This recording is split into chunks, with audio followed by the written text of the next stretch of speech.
Hello everyone, welcome back to Kavi's Academy. Here I will discuss DO Entrance Exam MSc Biochemistry 2019 paper solution. Part fourth videos part fourth के अंदर हम discuss करेंगे question number 61 to 80. Okay, means 20 questions को discuss करेंगे. बाकी के जो part है मैंने ऑलरेडी डिस्कस कर दिया है पार्ट फर्स्ट सेकंड थर्ड में, तो वो आप प्लेलिस्ट में जाके चेक कर लेना. नाउ अगर आपने मेरे चैनल पे फर्स्ट टाइम विजिट किया है then please subscribe my channel. Start करते हैं क्वेश्चन नंबर 61. टी सेक्स disease is cause by deficiency of. तो ये आपको पता है कि टी सेक्स सिंड्रोम से बोला जाता है. मीन्स ये जो डिजीज़ है ये लाइसोसोमल स्टोरेज डिजीज है. क्या है? Lysosomal storage disease. एंड इसको हम ऑटोसोमल रिसेसिव डिजीज भी बोलते हैं. नाउ तो आपको क्या करना है कि जितने भी लाइसोसोमल स्टोरेज डिजीज है सबकी आपको लिस्ट पता होनी चाहिए.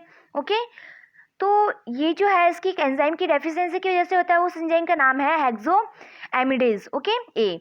तो इस एंजाइम की डेफिशिएंसी की वजह से ये सिंड्रोम्स हो जाता है जिसकी वजह से जो गैंग्लियोसाइड है वो एक्यूमुलेट हो जाएगा. ओके, तो इसको हम गैंग्लियोसाइडेज एंजाइम भी बोलते हैं. ओके नाउ तो ये जो तो ऑप्शन नंबर थर्ड होता है आपका. नाउ तो ये जो आपको चार्ट दिखाई दे रहा है ये आपको लंग्स की इससे भी और ज़्यादा डिजीज़ होती है तो वो भी आप देख लेना. लाइक यहाँ पे पंप डिजीज़ दे नहीं रखा है तो वो भी एक देख लेना.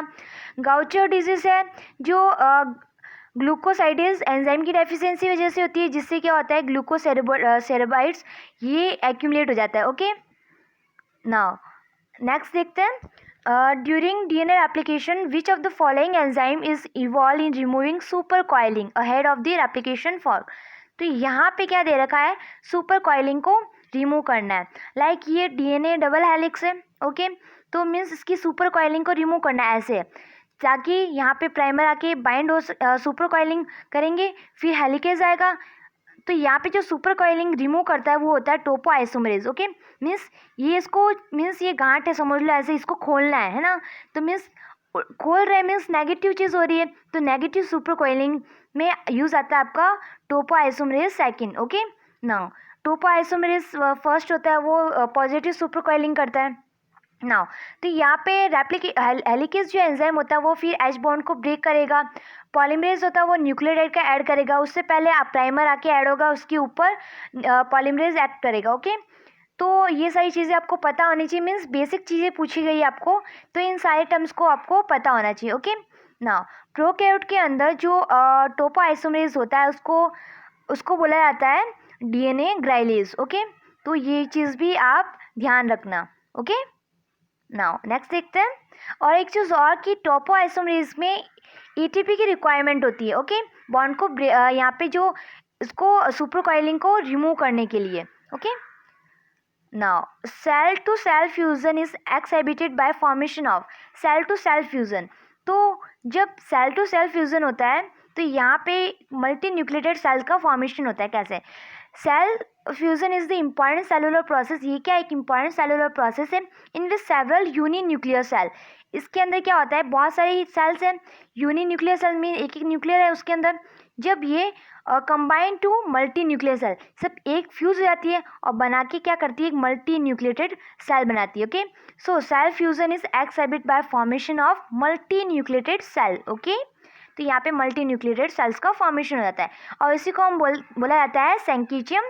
ओके, तो चीज़ याद रखना. नाउ नेक्स्ट देखते हैं क्वेश्चन नंबर 64.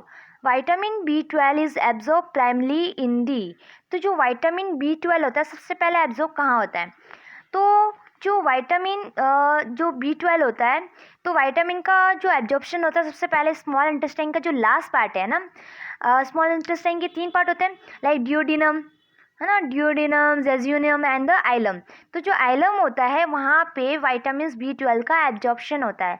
सो ऑप्शन नंबर आपका करेक्ट होता है option number 4. Okay now next देखते हैं. Hybridoma technique use splenocyte for production of. तो जो हाइब्रिडोमा टेक्निक है हाइब्रिडोमा टेक्निक में क्या होता है ना, आपको पता है कि जो मोनोक्लोनल एंटीबॉडी का बहुत लार्ज नंबर में एंटीबॉडी का फॉर्मेशन करना होता है मोनोक्लोनल एंटीबॉडी का. तो इस कंडीशन में यहाँ पे हाइब्रिडोमा टेक्निक यूज़ की जाती है. इसके अंदर क्या होता है, दो सेल्स का फ्यूज़न होता है, like B cell, okay, B cells का फ्यूज़ करते हैं विथ माइलोमा सेल।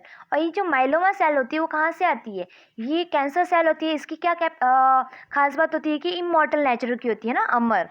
नाउ तो जो बी सेल है, तो जो यहाँ पे क्या वर्ड दे रखा है, स्प्लिनोसाइट्स, तो splenocytes consist of a variety of cell, T B, है ना, T cells, B cell, dendritic cells, macrophage which have a different immune functions, okay.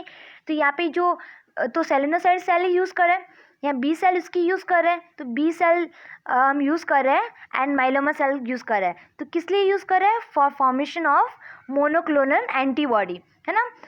तो यहाँ पे आपका आंसर होगा that is the option number 3rd। Now next देखते हैं question number 66।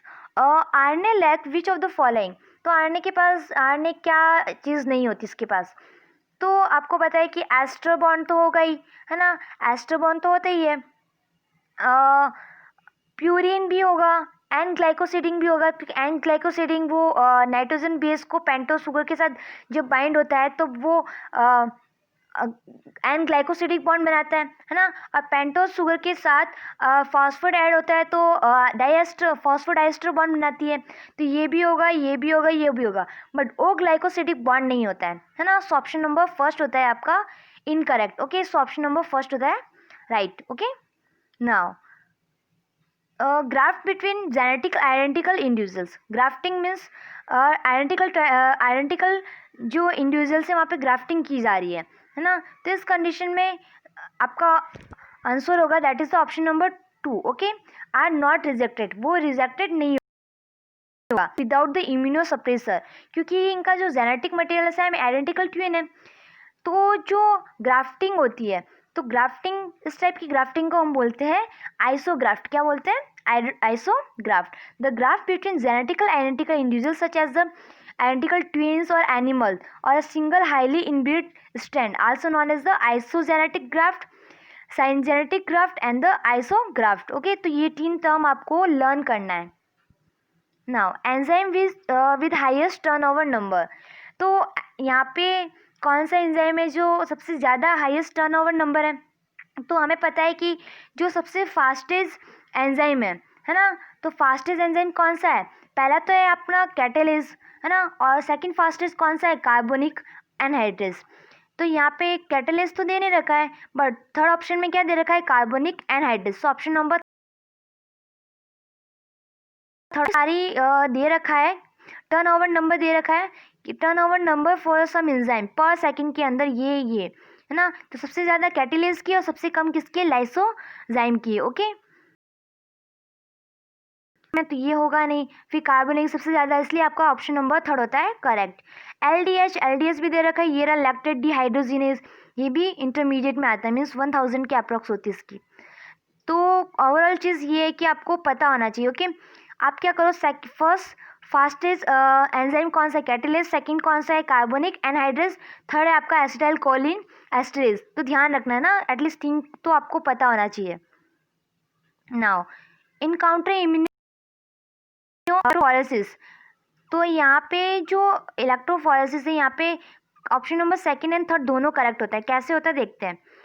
जो counter current immuno electrophoresis method होता है, इसके अंदर क्या होता है, the counter current immuno electrophoresis is the modification phoresis in which the antigen and antibody move in opposite direction. यहाँ पे डायग्राम में दिख रहा है, एंटीबॉडी यहाँ पे कैथोड की टाइप मूव कर रही है, किस साइड में, कैथोड की साइड, एंड एंटीजन कहाँ मूव कर रहा है, एनोड की साइड, ओके। तो यहाँ पे ऑप्शंस देखते हैं, एंटीबॉडी मूव कर रही है कैथोड की साइड। तो जो ऑप्शन नंबर 2nd है, यहाँ पे क्या दे रखा है, the antibody will migrate toward the cathode. So ये करेक्ट हो जाएगा। Now electrophoresis will drive the antibody antigen toward each other, एक दूसरे के सामने सामने आ रहा है। तो ये भी करेक्ट हो सकता है ना, दोनों मुझे करेक्ट लग रहे हैं, आप अपने हिसाब से एक बार देख लेना, okay. Now so option number 3rd and 2nd both are correct, okay. Now next देखते हैं, antigen presenting cell that active helper T cells must express which one of the following on their surface. तो antigen presenting cell के ऊपर, cell की surface पे क्या होता है जो टी हेल्पर सेल से इंटरेक्ट करती है। तो आपको पता है क्लास 4th होती है, तो यहाँ पे ध्यान रखना कि T helper cell, okay, T helper cell की सरफेस पे होता है CD4 मार्कर, ओके, और टी साइटोसोलिक सेल्स के ऊपर होता है CD8 मार्कर, ओके। ये क्या है, ग्रीन कलर में MSC सेल है, एंटीजन प्रेजेंटिंग सेल है, ओके। तो एंटीजन प्रेजेंट सेल MSC को एंटीजन को रिप्रेजेंट करेगी, है ना, अपनी सरफेस पे। किसके थ्रू करेगी, इसके ऊपर एक मॉलिक्यूल्स प्रेजेंट होता है, that is the MSC, okay. MSC क्या करता है, यहाँ पे MSC क्या करता है कि मान लो ये टी सेल है और ये आपका एंटीजन प्रेजेंटिंग सेल है और यहाँ पे क्या है, MSC है, तो MSC क्या करेगा, एंटीजन को प्रेजेंट करेगा, ओके। फिर ये टी हेल्पर सेल्स के साथ इंटरेक्ट करेगी। तो जो MSC होता है टी हेल्पर सेल के साथ रिएक्ट करती है वो होता है आपका MSC4, एंड जो साइटोटॉक्सिक टी सेल्स के साथ करती है वो होता है आपका MSC1, ओके। तो यहाँ पे आपको टी हेल्पर सेल्स से पूछा गया है, सो ऑप्शन नंबर आपका होता है 3 करेक्ट। तो ये क्वेश्चंस काफ़ी ज़्यादा पूछे जाता है, तो अच्छे से देख लेना। Now sphingomyelinase catalyst the conversion of sphingomyelin into, बहुत सिंपल है ना। तो आपको पता है कि जो सबसे पहले चीज़ आती है स्पिंगोमाइलिन। स्पिंगोमाइलिन कैसे बना होता है, सीरेमाइड प्लस फॉस्फोकोलिन, है ना, इससे बना होता है। तो इसको जब ब्रेक करेंगे तो इसमें कन्वर्ट होगा। तो यहाँ पे जो है आंसर आपका फॉस्फोकोलिन एंड द सीरेमाइड। इन जब स्पिंगोमाइलिन को ब्रेक करेंगे phosphocholine plus ceramides, okay, in the presence of sphingomyelinase catalase, okay. एज लगा है मीन्स उसको तोड़ रहा है ना। तो ऑप्शन नंबर आपका 3 होता है करेक्ट। स्पिंगोमाइलिन्स, ध्यान रखना कि न्यूरॉन की जो माइलिन है वहाँ पे प्रेजेंट होता है, okay, membrane of the nerve cells, okay, and E coli के प्लाज्मा मेम्ब्रेन के ऊपर एब्सेंट होता है। तो ये 2 चीज़ आपको लर्न करनी है। Now question number 73, different form of plasmid on the agarose gel after electrophoresis में be which of the following sequence is in decrease molecular weight. तो यहाँ पे आपको मॉलिकुलर वेट के हिसाब से आपको ऑर्डर अरेंज करना है, ओके। तो श्योर सी बात है, जब हम इलेक्ट्रोफोरेसिस में कुछ भी चीज़ डालेंगे, है ना, तो जो हल्की होगी, जिसका वेट कम होगा, है ना, जिसका वेट कम होगा वो तो फास्ट मूव करेगी, एंड जिसका वेट ज़्यादा होगा वो क्या रहेगी, स्लो मूव। तो यहाँ पे सबसे ज़्यादा वेट किसका हो गया, आपका ओपन सर्कुलेशन का हो गया, फिर हो गया लीनियर का, है ना। तो यहाँ पे वेट क्या हो रहा है, डिक्रीज होता जा रहा है। तो यहाँ पे ये पूछा गया है डिक्रीजिंग मॉलिकुलर वेट। तो सबसे पहले क्या आ रहा है, आपका आ रहा है ओपन सर्कुलर, फिर आ रहा है लीनियर, फिर आ रहा है रिलैक्स सर्कुलर, फिर आ रहा है सुपर कॉइलिंग, फिर आता है सुपर कॉइल, ओके। तो यहाँ पे जो ऑप्शन नंबर है 4 वो होता है correct, okay, open circular, linear plasmid, super coil plasmid, okay. ना इस ग्राफ को भी अच्छे से देख लेना, काफ़ी ज़्यादा बहुत सारे एंट्रेंस एग्जाम में पूछा जाता है ना। इसमें ये कंफ्यूजन होती है कि सबसे फास्ट कौन रन करेगा। तो ध्यान रखना जो सुपर कॉइल होता है वो सबसे फास्ट रन करेगा, okay. Now mode of action of penicillin on kill on bacterial cell is through its action on. तो आपको पता है बहुत सारी ड्रग्स होती है अलग अलग, जो अलग अलग एक्टिविटीज शो करती है ना। जो पेनिसिलियम होती है वो सेल वॉल पे एक्ट करती है। सो ऑप्शन नंबर होता है 3 करेक्ट। ये अगेन क्वेश्चंस रिपीटेटिव बहुत सारे एंट्रेंस एग्जाम में पूछा जाता है, तो इसका भी आप ध्यान रखना, okay. Now AP endonuclease is responsible for.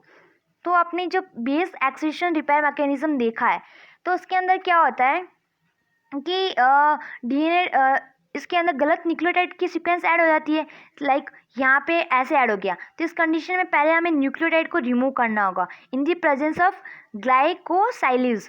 तो ग्लाइकोसाइलेज क्या करता है, यहाँ पे न्यूक्लियोटाइड रिमूव हो गया, देखो डायग्राम के अंदर, है ना, ये ब्लू कलर का दिख रहा था अब नहीं दिख रहा है, मीन्स न्यूक्लियोटाइड का रिमूव कौन करता है, ग्लाइकोसाइलेज। जब ये रिमूव हो जाता है तो एक एपी साइड क्रिएट हो जाती है। क्या होती है, एपी साइड क्रिएट हो जाती है। ये जो खाली दिख रहा है that is the AP side. अब हमें क्या करना है, अब रिमूव है तो यहाँ से इसको भी पेंटोस शुगर को भी ब्रेक करना है ना। तो इस कंडीशन में यहाँ पे जो एंजाइम यूज आता है, वेट, इस कंडीशन में जो आपका एंजाइम यूज आता है that is the AP endonuclease. वो क्या करता है, इस एपी साइड को ब्रेक करता है ना। यहाँ से ब्रेक किया, देखो उसमें ब्रेक कर लिया, फिर वो ये वापस जो भी उसकी एक्टिविटीज़ होती है ना वो सारी चीज़ें होती है। तो यहाँ पे जो एपी एंडोन्यूक्लियस होता है वो क्या काम कर रहा है, वो इसकी पेंटोस शुगर को ब्रेक कर रहा है, okay. Now so option number AP endonuclease ये DNA रिपेयर मैकेनिज्म्स के अंदर आता है। तो ध्यान रखना है। Okay, now at a room temperature 25 degree centigrade unsaturated fatty acid will have। तो यहाँ पे तो रूम टेम्परेचर में अनसैचुरेटेड फैटी एसिड, तो सबसे पहले आप एग्जांपल लर्न करो, है ना, कि जब अनसैचुरेटेड फैटी एसिड होता है तो अनसैचुरेटेड फैटी एसिड का एग्जांपल कौन है। तो अगर आपने ऑयल घर में यूज़ करते हो ना, उस पर लिखा होता है कि अनसैचुरेटेड फैटी एसिड है, मीन्स रूम टेम्परेचर में, और वो कैसा है, लिक्विड में, है ना। ऑयल कैसा है, लिक्विड में अनसैचुरेटेड फैटी एसिड है, तो मीन्स यहाँ पे जो fatty acid will have a liquid consistency. Okay, now अगर यहाँ पे इसकी जगह सैचुरेटेड आया था, मीन्स यहाँ पे अगर सैचुरेटेड का पूछा जाता तो सैचुरेटेड कौन होता है, कौन सा फैटी एसिड होता है, घी यूज़ करते हो, है ना। घी कैसा है, घी का डब्बा कभी देखो, चेक करो, वहाँ पे लिखा होगा सैचुरेटेड फैटी एसिड, मीन्स वो कैसा है रूम टेम्परेचर, वो रूम टेम्परेचर में कैसा है, सॉलिड है। ओके, तो अगर अनसैचुरेटेड आता तो वन आंसर राइट होता, यहाँ पे क्या, सॉरी सैचुरेटेड आता तो वन राइट होता, यहाँ पे अनसैचुरेटेड पूछा गया तो तेल एग्जाम्पल है उसका, ऑयल, एंड वो है आपका liquid, so option number third होता है करेक्ट। ओके, नाउ नेक्स्ट देखते हैं, following statement is true about lysozyme except which one. तो इनमें से कौन सा इनकरेक्ट है लाइसोजाइम के लिए, तो देखते हैं। सबसे पहली चीज़ ये आती है कि लाइसोजाइम होता क्या है ना। तो lysozyme is the natural occurring enzyme, क्या है, एक एंजाइम है। सो ऑप्शन नंबर देखो फोर्थ में क्या देखा, इट इज़ एन एंजाइम, तो ये करेक्ट होता है। Now found in bodily secretion such as the tear, saliva, milk. Okay, it function anti microbial agent, इसका फंक्शन क्या है, anti microbial agent, by cleave the peptidoglycan, ये क्या कर रहा है, पेप्टिडोग्लाइकेन को क्लीव कर रहा है, तो मीन्स इट हाइड्रोलाइज पेप्टिडोग्लाइकेन, ये भी सही है। Now component of bacterial cell wall, ये क्या है, बैक्टीरिया की सेल वॉल का कंपोनेंट, मीन्स बैक्टीरिया की सेल वॉल को डिस्ट्रॉय करा, तो ये भी क्या है, it destroy bacterial cell wall, तो ये भी राइट है। ओके, तो कौन सा आंसर नहीं रहा बचा, ये बचा, तो ये आपका होता है incorrect. Okay, the organelle in white blood cell, ये ऑर्गेनल है वाइट ब्लड सेल के अंदर, तो ये आपका होता है इनकरेक्ट स्टेटमेंट। ओके, अगर यहाँ पे पॉजिटिव की जगह नेगेटिव आता है ना, नेगेटिव सेल वॉल, तो जो लाइसोजाइम होता है वो जो ग्राम नेगेटिव बैक्टीरिया होता है उसकी सेल वॉल को कोई भी इफेक्ट नहीं देता है। क्यों नहीं देता है, क्योंकि यहाँ पे आंसर दे रखा है because can not penetrate because the outer membrane to reach is target the peptidoglycan. Okay, तो वहाँ पे उसकी बैरियर हो जाती है, बैरियर क्रिएट हो जाता है, तो इस रीज़न की वजह से यहाँ पे जो ग्राम नेगेटिव बैक्टीरिया है उसका स्ट्रक्चर आपको पता होगा, है ना, तो वो उसकी जो आउटर लेयर होती है वो उसको प्रोटेक्ट कर लेती है, इस रीज़न की वजह से ये जो है लाइसोजाइम से किल नहीं होता है। ओके, नाउ तो यहाँ पे जो इनकरेक्ट स्टेटमेंट पूछा गया है that is the option number 78, pH of the aqua solution of 1 m NaCl। तो जो 1 m NaCl क्या न्यूट्रल है, तो अगर तो सोडियम क्लोराइड को वाटर, तो ये क्या है, स्ट्रॉन्ग इलेक्ट्रोलाइट से, मीन्स जैसे ही वाटर के अंदर डालेंगे तो कम्प्लीटली डिसोसिएट हो जाएगा, इस रीजन की वजह से ये जो वाटर का पीएच है उस पर इफेक्ट नहीं डालेगा। ओके, जो वाटर का पीएच कितना होता है, न्यूट्रल है, 7 है, सो ऑप्शन नंबर आपका होता है second correct. Okay, now formation of disulphide bond between two cysteine residue require which of the following.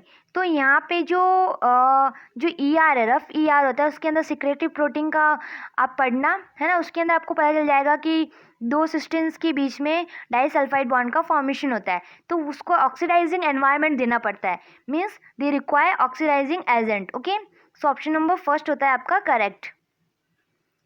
Now next देखते हैं question number 80, what is the average resting potential of the mammalian cell. तो कुछ नहीं है, बहुत simple सा question है, सबका पता होना चाहिए कि एक्शन पोटेंशियल का कितना होता है, रेस्टिंग पोटेंशियल का कितना होता है, वोल्ट ना, तो यहाँ पे -70 MV। Okay, so option number होता है थर्ड करेक्ट। ओके, तो यहाँ पे हमने टोटल 20 क्वेश्चन को डिस्कस किया, जो नेक्स्ट पार्ट होगा अब तो पार्ट रहे नेक्स्ट, है ना, उसके अंदर 20 एंड नेक्स्ट 20, मीन्स टोटल यहाँ पे इस वीडियो की टोटल इसकी यहाँ पे 6 पार्ट बनेंगे और 6 पार्ट के अंदर आपके टोटल 120 क्वेश्चंस होंगे डिस्कस। ओके, नाउ अगर आपने मेरे चैनल पे फर्स्ट टाइम विजिट किया है then please subscribe my channel, and आपको वीडियो कैसे लगी क्या कमेंट सेक्शन में कमेंट्स कर सकते हो। ओके, तो मिलते हैं नेक्स्ट वीडियो के अंदर। So thank you so much for watching my video. Bye bye.